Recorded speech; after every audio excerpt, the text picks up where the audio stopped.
Olá pessoal, tudo bem? Estamos aqui mais uma vez com o Agro7Cast, o podcast do conhecimento do campo.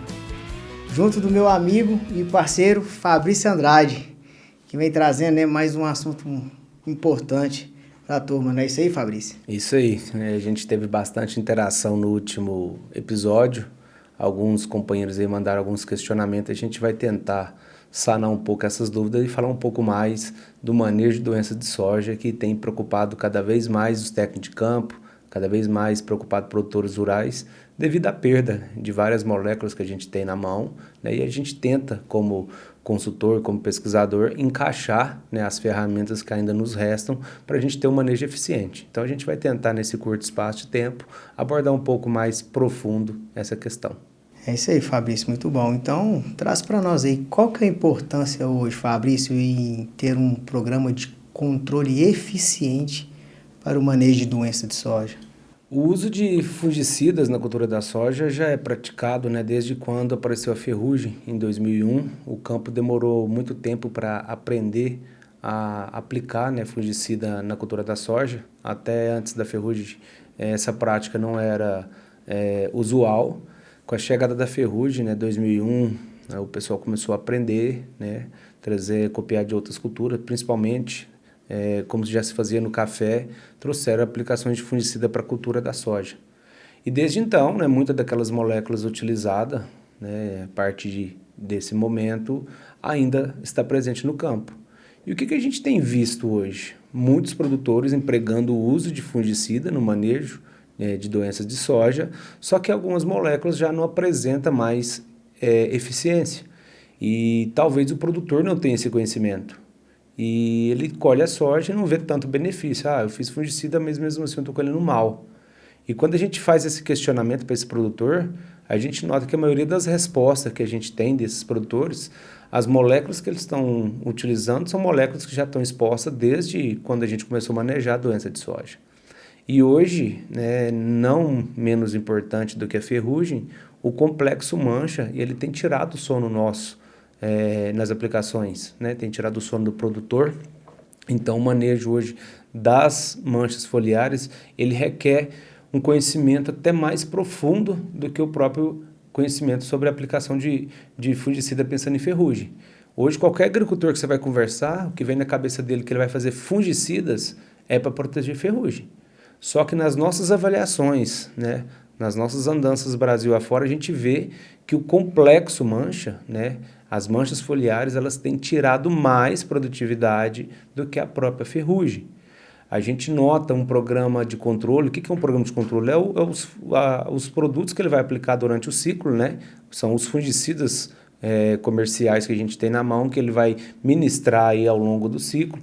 Ele apresenta ineficiência. Ineficiência porque a maioria ainda está aplicando produtos que já não tem mais performance, principalmente pensando em estrobilolinas. A gente tem uma performance muito baixa dessas moléculas no campo. Hoje, no meu ponto de vista, a estrobilolina só está entrando num momento que é em esporular menos, né? A gente vai ter menos esporo de ferrugem, mas em manchas foliares, por exemplo, a gente não tem uma eficiência tão boa. E o momento também de aplicação. A gente vê produtores entrando aí no manejo para manchas foliar tardiamente. Ele não preocupa com o ambiente que ele tem. A gente tem falado muito sobre ambiente de produção, né? Se a gente tem uma palha de algodão, uma palha de feijão, um resto cultural de algodão e feijão, o nosso programa de controle ele tem que ser muito mais incisivo, porque são culturas que servem de meio para prosperar nesses patógenos que vai pegar essa soja de forma bem precoce. E sabendo disso, a gente ainda adquire uma semente de má qualidade, com vários fungos aderidos a essa semente.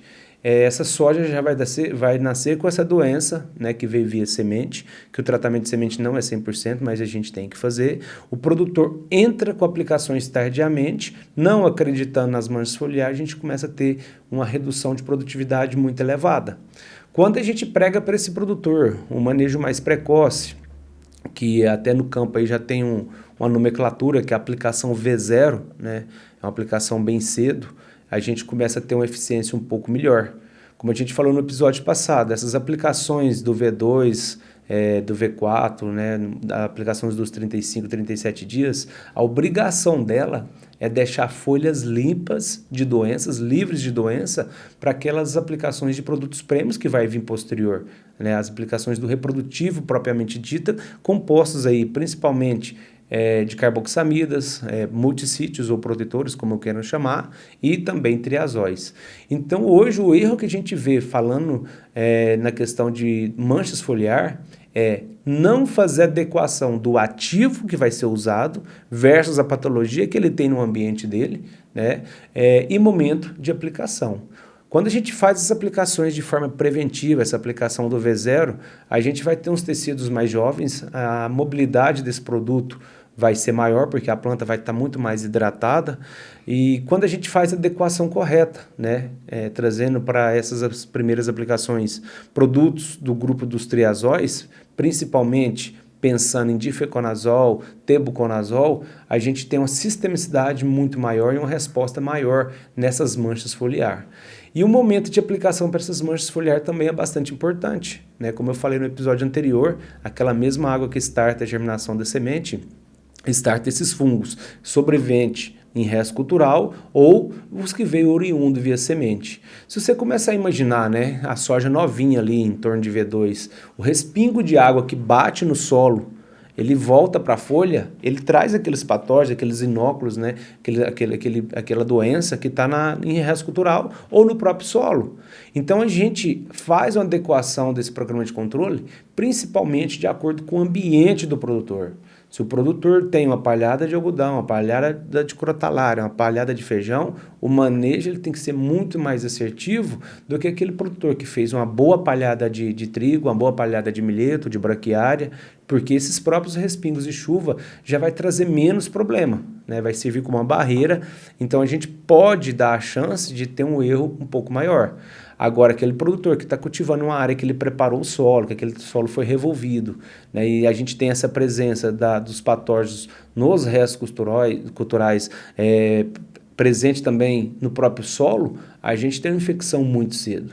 E o que tem acontecido? Essa infecção está acontecendo de forma precoce, mas o produtor, o técnico de campo, ele só está dando atenção com a soja mais velha. Porque quando a doença mostra sua cara, ela vai passar aquele período vegetativo dela totalmente verde, vai entrar no reprodutivo verde ainda, aí a planta começa a drenar daquela folha, né? Aquele nó começa a drenar para encher a vagem, para encher o grão, a gente já tem aí uma alteração fisiológica, né, na questão de açúcares, que algumas doenças aproveitam para infeccionar, né, ou para mostrar sua cara um pouco mais tardiamente. E quando o produtor já começa a ver essas lesões lá no reprodutivo, não adianta encurtar espaço de aplicação, não adianta gastar tanto dinheiro, como a gente vê Brasil afora, o pessoal agora eu vi a doença, eu vou intervir de forma mais incisiva. Não, a gente tem empregado essa aplicação do V0, né, essa aplicação que a gente faz bem precoce,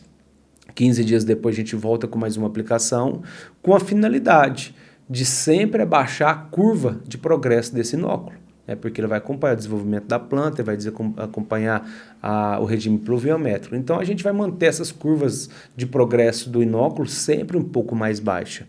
Então essas aplicações preventivas nas sojas, na minha visão, elas são as mais importantes que a gente tem no programa de controle, né? Além do momento, né, só para a gente não esquecer, a adequação do ativo. Sempre dá preferência para produtos que tenham a sistemicidade.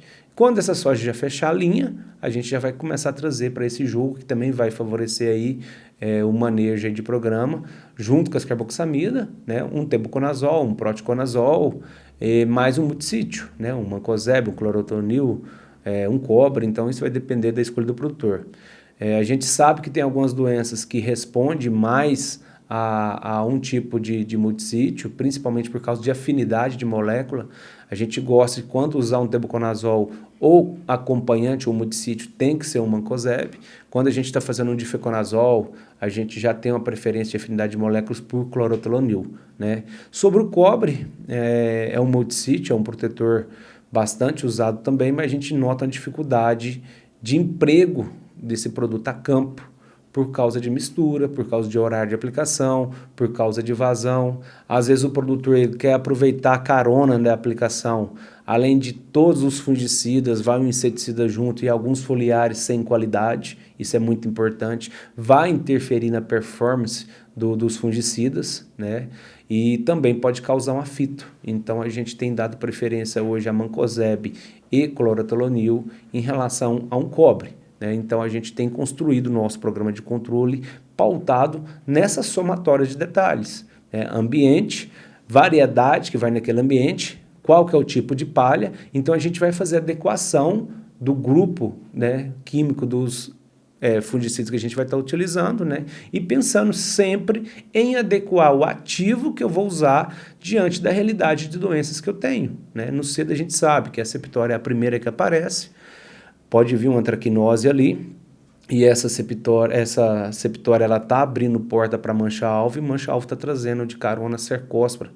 E posteriormente a gente está vendo também a entrada de Fomops, um fusário aparecendo um pouco mais de forma tardiamente. Chilária é uma doença nova também que o pessoal está confundindo aí com fusário. Então assim, tem outras coisas acontecendo no nosso ambiente. As nossas sojas hoje elas estão cada vez mais sensíveis ao complexo de doença, então a gente precisa ajudar elas cada vez mais. O modo que a gente está cultivando aqui no Cerrado, principalmente fazendo uma calagem superficial, sem poder incorporar essa cálcio, essa calagem para não perder o plantio direto. Esse cálcio está disponibilizando alguns micros, né, principalmente na questão de micros metálicos, e isso, nessas variedades modernas, tem servido de abertura de porta para entrar outros patógenos, porque esses micronutrientes conferem resistência a algumas doenças. Então, a gente vê uma ausência hoje de corretivos, né, pensando no aporte de micronutriente. E nós temos pregado muito trazer também, após uma calagem, né, uma adequação de uso de manganês, cobre, o próprio zinco tem sido voltado com muita efetividade nessas áreas, pensando nesses cultivar, né, que, entre aspas, é uma vaca holandesa, ou seja, produz muito, só que a gente precisa investir nela, senão a gente não vai ter retorno.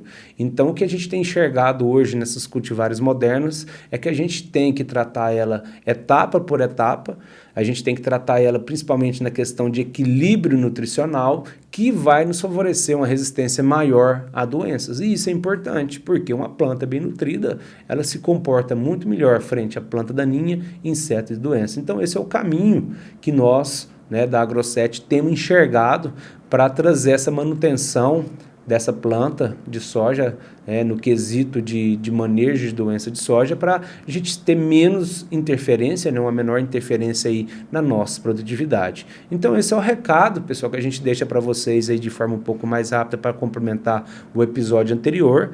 Dá atenção a adequação do ativo a ser usado, né? O momento de estar aplicando e principalmente o ambiente que você tem, né? Se você tem um ambiente um pouco mais propício, né? Uma palhada que está perpetuando mais patógenos, a gente tem que trazer um programa de controle de forma mais robusta, né? Caprichando aí na tecnologia de aplicação, no volume de solução, né? Calda, tem alguns que chamam de calda, eu não gosto de chamar de calda. Para mim, calda é aquele que coloca em cima do bolo de cenoura, né? Então, a solução de aplicação ela é muito importante, o volume dela é muito importante, porque além da planta, a gente ainda também tem que pulverizar um pouco essa questão de palhada de solo, né? A gente lembra aqui de um trabalho recente que a gente fez em uma palhada de milho, né? Verificando aí a longevidade de alguns patógenos. E o que nos chama atenção na questão de milho, a sobrevivência de túrcico na palhada. Nós plantamos milho, avaliamos aí, não plantamos mais nada dele durante 26 meses. E até 18 a 20 meses, a gente encontrava em resto cultural do milho a presença de túrcico. A gente fez um manejo, não deixava ter plantas vivas, né, para a gente entender só a sobrevivência em resto cultural, ou seja, um tecido morto, um túrcico sobrevivendo em torno de 18 meses. Então a gente planta já muitas culturas, né, em cima da própria doença, em cima do próprio patógeno. Então a gente prega hoje acreditar nesses manejos precoces que são os responsáveis para a gente ter sucesso, né, no nosso programa de controle que a gente vai empregar. Então é essa atenção que a gente deixa aqui para vocês reverter isso a cada hectare que vocês cultivam, que vocês visitam. Tem muito telespectadores nossos que atende, né, que é consultor, que é extensionista rural, levar essa informação, fazer seus próprios testes, criar seus próprios dados para a gente, então, mudar o manejo desse produtor, pensando, né, na longevidade de algumas moléculas que ainda nós temos na mão, né, principalmente quando a gente fala de carboxamida. Se a gente ficar expondo essas carboxamidas, a gente vai perder elas num curto espaço de tempo. Então, a gente fica bastante preocupado quando a gente vai desenhar um programa de controle, pensando aí na rentabilidade do produtor, pensando aí na qualidade dessa cultura, sem interferência desse tanto de doença que a gente tem. E cada dia está aparecendo coisas novas, né? Fusário. Antigamente, a gente tinha problema de fusário no início do estabelecimento, na cultura do feijão, no milho. Hoje, fusário na cultura da soja está alarmante. E principalmente aí no final do cultivo, né? Muito problema de fusário, é um patógeno sobrevivente também do sistema sombrio do solo, às vezes falta uma atenção do produtor e quando ele já vê as manifestações já é um pouco mais tarde, então a gente sempre deixa esse alerta de novas doenças, né? Doenças que às vezes antes não aparecia, que hoje está mostrando aí o seu potencial também de interferir na produtividade. Fabrício, a gente trocando uma ideia aqui no nosso bastidores, né, antes da gente começar a gravar, infelizmente acaba vindo com outra novidade que você vai deixar para aprofundar e comentar melhor no próximo episódio, né, que é a questão das viroses. A agricultura ela é muito versátil, né, ela é muito rápida e nós já estamos aí desde 2014, vendo também questão de virose na cultura da soja, e a gente vai deixar um pouquinho desse assunto para trocar ideia com vocês também. Tá vendo, pessoal, quanto é importante, né, ter o Fabrício aqui trazendo esclarecimento, né, e cada vez, né, mais a pesquisa dele aqui abertamente para o pessoal, né, Fabrício? Isso aí, porque pesquisa não adianta a gente ficar só para a gente. Agricultura é um negócio que a gente tem que compartilhar conhecimento, principalmente com os vizinhos, porque um município, uma região, tendo a mesma régua, né, de conhecimento, a chance da gente driblar alguns problemas, principalmente quando se trata de um vetor, né, de algum inseto que está trazendo essa problemática, quanto mais gente tiver consciente, quanto mais união tiver para estar fazendo as aplicações, mais sucesso a gente vai ter. Muito bom, Fabrício. Bem, pessoal, esse foi mais um episódio, né, do Agro7Cast, o podcast do conhecimento, e sempre junto com Fabrício Andrade. Até a próxima.